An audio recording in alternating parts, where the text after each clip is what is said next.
cuentos están resumidos en Ensueños desde el Hato Llanero. El autor es Luis Cermeño, que ha realizado varios escritos, digamos que con diferentes editoriales. Tiene una librería, El Reino se llama la librería, y bueno, nos acompaña hoy en Amantes del Círculo Polar para hablarnos de Ensueños desde el Hato Grande, desde el Hato Llanero. Así que bienvenido. ¿Te dicen el llanero solitario de verdad? Luis, buenas noches. Buenas noches, muchas gracias por la invitación. Un saludo a toda la gente que nos está escuchando, a la Universidad Distrital y la gente del Llano en especial. Me dicen el llanero solitario de la ciencia ficción, porque soy de los pocos escritores de la región que se ha aventurado en ese género literario. Eres de Saravena, Arauca. Y Sí. Saravena tiene, bueno, es una región que conozco también y tiene muchas cosas lindas, pero también una historia fuerte, ¿no? Atravesada por la violencia. Em, Cuéntanos un poco de la literatura en Saravena, de cómo surges tú en la literatura, de cómo te inicias en la literatura. Bueno, la verdad somos pocos los escritores de Saravena, yo creo que lo podemos contar con los dedos de una mano. Pero sí existe una nueva generación muy interesada en estudiar, en progresar, y una nueva generación muy culta, con acceso a todos estos medios de comunicación masivos, a internet, y hay una biblioteca en la que es totalmente asistida por un público masivo de jóvenes, estudiantes que quieren cultivarse. Yo surjo como, digamos, desde el desarraigo, como una persona del llano viviendo en Bogotá. Entonces, desde muy joven tuve acceso a los libros, pues, en la biblioteca de la casa había libros, y el gusto por los libros, por la literatura, también por las, digamos que por las expresiones extrañas del arte, como la música, el arte, el diseño. Entonces todo esto converge en algún momento y me dice, vamos a escribir una literatura que sea extraña, que salga un poco de lo típico, y eso se ve que es fuera de lo típico de lo que se escribe en el llano. Sí, pues el llano para escribir muchas cosas y se utilizan también muchas palabras que siendo del interior no conocemos, con las cuales no estamos asociadas. El libro nos habla, yo pensaría que tiene dos cuentos y cada uno de los cuentos tiene varios capítulos. Cuéntanos cómo es la estructura del libro. Sí, claro, tiene dos grandes Historias. grandes historias, Sí, grandes relatos. El primero es La Catira Terrible, que se divide como si fuera una noveleta o un cuento largo. sí. Es una historia erótica que sucede en la Arauca actual, entre las clases altas de Arauca, pero con toda esta cuestión de lo, digamos que lo típico de allá, lo regional, pero también en diálogo constante con las nuevas tecnologías de información y comunicación, entonces y cómo eso afecta las relaciones sociales, el WhatsApp, el Facebook, cómo desde allá el llano afecta las relaciones. Y existe la otra que es eh, sue- eh, el río de Lamarck, que es una referencia tanto a una canción llanera como a este científico llamado Lamarck. Y son varios relatos, como tú dices, son microcuentos que hacen parte de un mismo universo, digamos que de una descomposición social, pero una persona que viene del llano, y pues a veces se sale del narrador humano para también el narrador poshumano o el narrador, porque yo creo que la historia final de la humanidad no la vamos a terminar contando los humanos, la van a terminar contando las cosas, los objetos. Sí, y se siente aquí, se siente, digamos, en las historias, en la descripción tan detallada de los objetos, de las personas, de las acciones también, se siente acá. Em, el título nos habla del hato llanero, y quiero que nos cuentes precisamente qué es el hato llanero, por qué traerlo a colación aquí. Yo creo que era importante poner el lugar de enunciación, que no se estaba escribiendo desde la ciudad, sino desde un lugar fuera de la ciudad, fuera de, digamos que con una distancia del mundo vertiginoso y cosmopolita, se está escribiendo desde un lugar apartado y creo que el Hato Llanero primero tiene que ver con estos grandes terrenos de gente que tenía algunos modos en Arauca y que tiene como contacto con este mundo agropecuario, con la tierra, con los animales, pero también digamos que ese es el lugar de enunciación, pero también la forma en que ellos experimentan este mundo moderno, digamos que fuera de una visión cosmopolita que pretende ser única y unívoca, sino salir de eso. Hay, tú mismo nos dices, ¿no? ¿Te gusta la ciencia ficción? Háblanos qué es lo que te gusta en la literatura, qué abordas en la literatura. Aquí hay unos cuentos muy específicos que ya nos estás contando, pero háblanos sobre los otros textos. Bueno, yo llevo escribiendo más de 20 años. Mi especialización es la ciencia ficción. He dado clases en universidades de la ciencia ficción. Me parece que es una literatura que permite que las ideas se muevan, que las ideas se dinamicen y sobre todo las ideas nuevas. ¿Qué nueva visión puedes ofrecer a la comprensión de la sociedad? Entonces no es solamente que el aparato nuevo te atraiga, sino cómo una nueva visión, cómo una nueva idea puede llevarte a nuevos lugares y para que estos lugares actúen. Entonces me parece que es una literatura que en ese sentido es muy libre y que nos deja mucho margen de acción. También he escrito fantasía y tengo un libro que se llama Dios conoce sus almas solitarias, que son cuentos de ciencia ficción, soledad y locura. Te voy a pedir un favor, Luis, ¿será que podemos cambiarnos a este lado? Es que este micrófono creo que no se está oyendo muy bien, entonces ahí ustedes ven un movimiento, pero es que queremos que escuchen muy bien a Luis, que nos está contando sobre el tema de la literatura. ¿Y tú qué prefieres? Porque los relatos cortos son muy atractivos. ¿Qué prefieres? ¿Abordar de pronto un escrito largo, una novela, no sé, tal vez como un relato de ciencia ficción, pero que sea largo, o más bien prefieres los breves? ¿Qué te gusta más? Creo que cada relato da su propio tiempo y su propia, o sea, su propio dimensión. Entonces, hay relatos que perfectamente pueden ser un tweet. He estado también, he abordado la microficción. Es decir, ¿En cuántas palabras se podría hacer? hay microrelatos o flash fiction que son 4 palabras. Uno de los más famosos es el de Hemingway, que es el de se venden zapatos de bebé nacidos sin usar. Y de una vez uno dispara el pensamiento, ¿por qué zapatos de un bebé que bebé nacido pero que no los usó? ¿Por qué se venden? Es decir, o el de Monterroso, el famoso de cuando despertó el dinosaurio, seguía ahí. Ah, sí. Entonces creo que, pero también me gustan las sagas. Sí. Me gustan las sagas de ciencia ficción de 5 o 10 libros.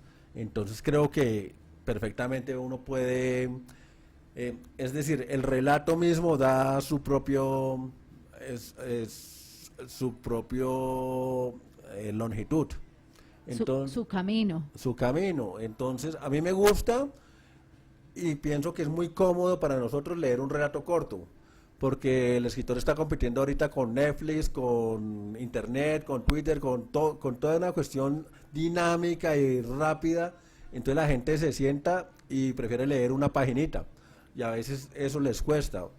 Pero existe una nueva generación, uno lo ve con los booktubers, que son personas que leen perfectamente libros de 1000 páginas y sacan su blog, su videoblog, y hablan de un texto de 1000 páginas que se leyeron en un fin de semana. Entonces hay una generación de verdad lectora y que le gusta este tipo de relatos. Creo que hay un problema que con el relato, digamos que más elaborado a nivel lingüístico. Este fin de semana fue polémica lo que dijo Pablo Coelho de que el Ulises de Joyce era detestable y que le había hecho daño a la literatura. Creo que esa es una visión muy corta de la literatura, que es una visión muy simplista, pero pues es una visión también válida, pero demuestra que no solamente es un problema de Coelho, tanto en nuestras academias, tanto los editores, como la gente digamos que de ciertos sectores, están pidiendo al escritor, mire, cuéntenos una historia, pero abandone un poquito el arte del lenguaje, no se meta por palabras que la gente no conozca, digamos que por composiciones de unos fragmentos o de unos párrafos que a la gente le resultan incomprensibles. Rebuscadas, palabras rebuscadas también.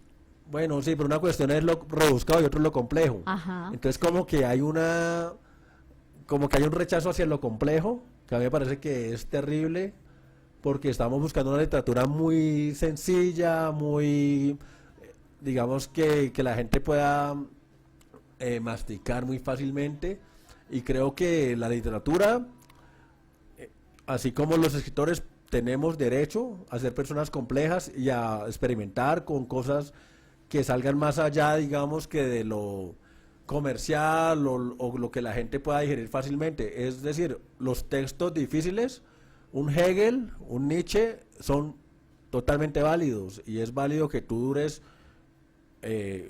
toda una noche tratando de descifrar una página compleja, no rebuscada, porque una cuestión es las palabras rebuscadas, Sí. pero Borges decía algo así, decía, el buen escritor no es el que dice algo complejo en términos sencillos, y no el que dice cosas sencillas en términos complejos.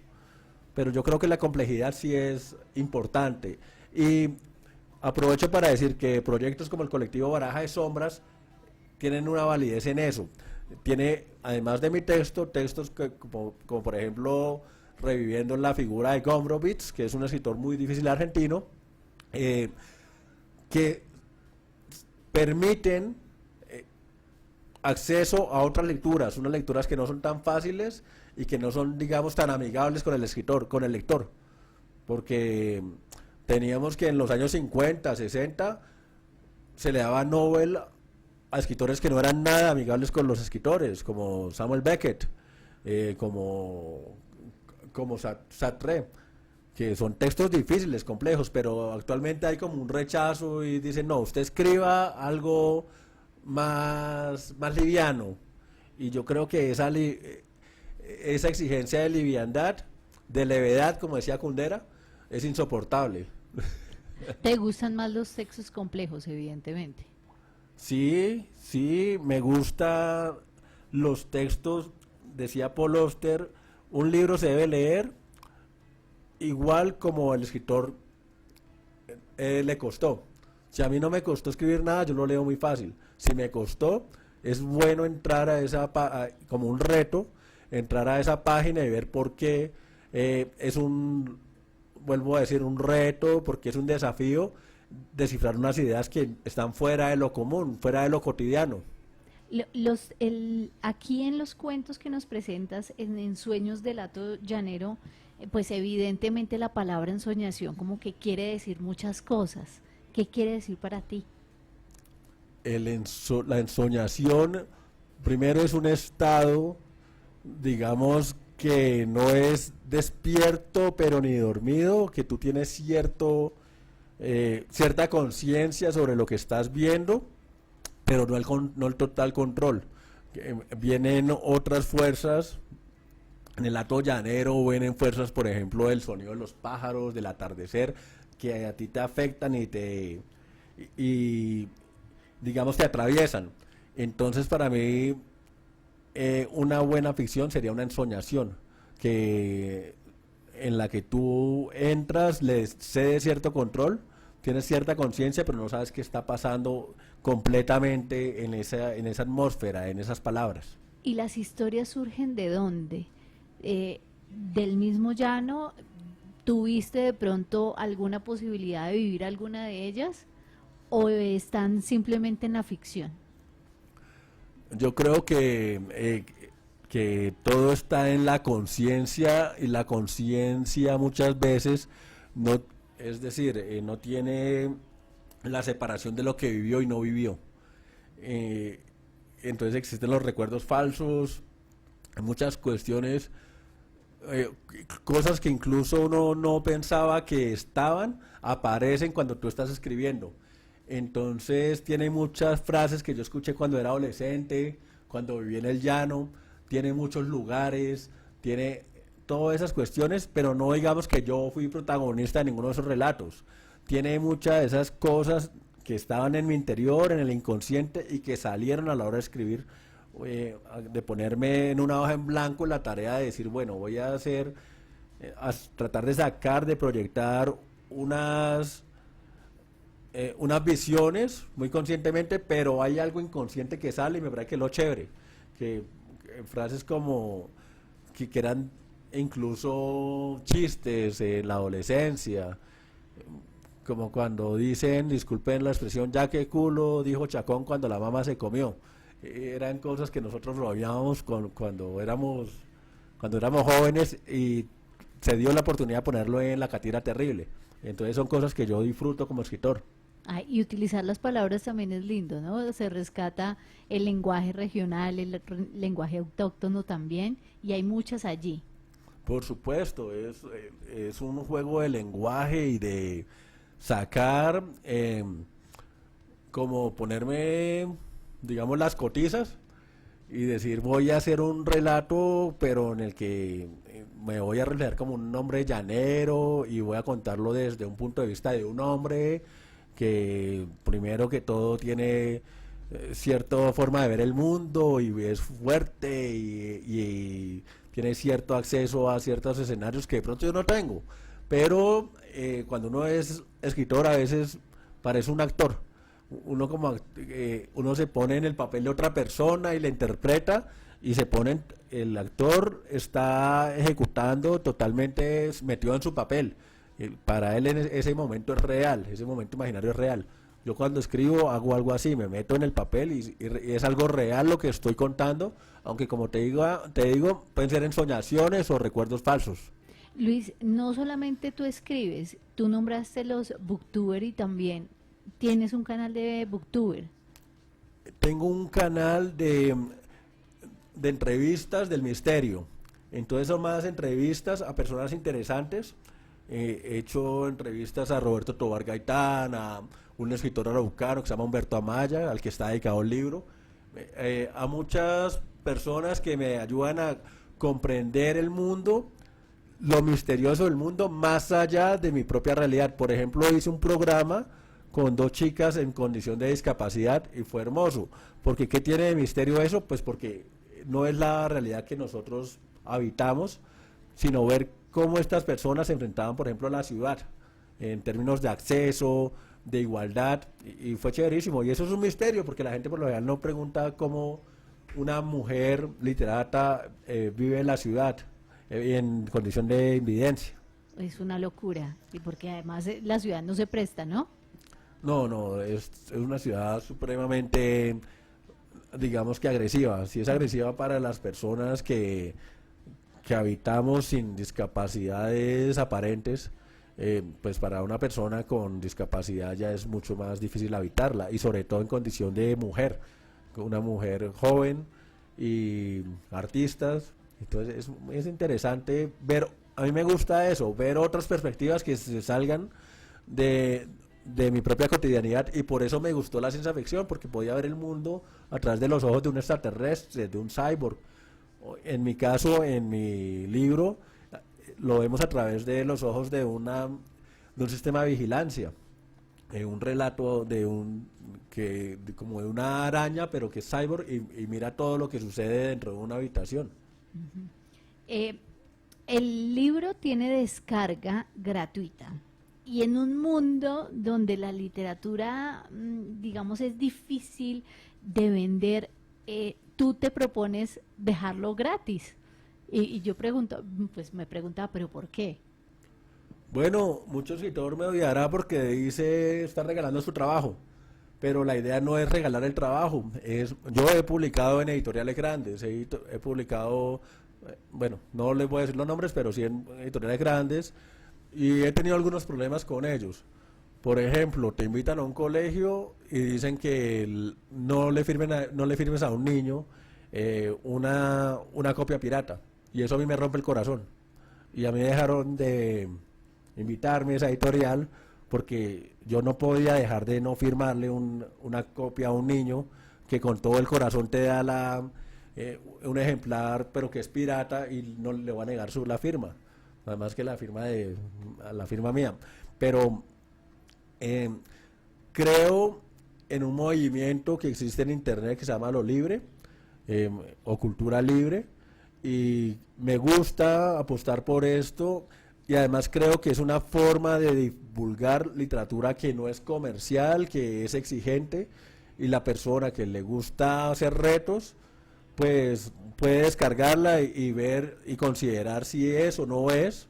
Entonces no me van a decir devuélvame la plata o Sí. esto no me gustó. Es una forma de ser de esa libertad, de mire, esta es mi apuesta, y de otro grupo de gente que está en Baraja de Sombras, usted verá. Y la idea es eso, plantear una comunicación, un diálogo alrededor de literaturas extrañas. Evidentemente yo seguiré publicando libros físicos que tenga que vender porque es mi forma de vida, mi oficio, escribir, que es como cualquier artesanía. Sí. Tengo que vender mi libro como una artesanía, pero también puedo darme este gusto de poner un libro en descarga libre y presentarme ante ustedes y decirles, mire, esto es, ustedes pueden juzgarlo, les gusta, no les gusta, pero esta es mi apuesta. Entonces, ¿dónde lo descargamos? Lo pueden descargar en la editorial Entre Tejas, que es una editorial de México. Entonces tiene editoría entretejas.com.mx, es del sur de México, de Chiapas, que también es un lugar, digamos que los editores que apostaron a este libro les pareció interesante que una persona de Colombia publique, pero que no sea de Bogotá. Entonces están publicando a alguien de Saravena, que es la frontera con Venezuela y que es de una región que casi no conocemos a nivel literario. Conocemos el Caribe, conocemos Cali a través de Andrés Caicedo, Medellín, buenos autores, Fernando Vallejo, pero del llano somos pocos los conocidos. Adelanto que dentro de poco va a salir un libro de un sociólogo llamado Leonel Pérez, que es la primera colección que va a recoger cuántos escritores en Arauca somos.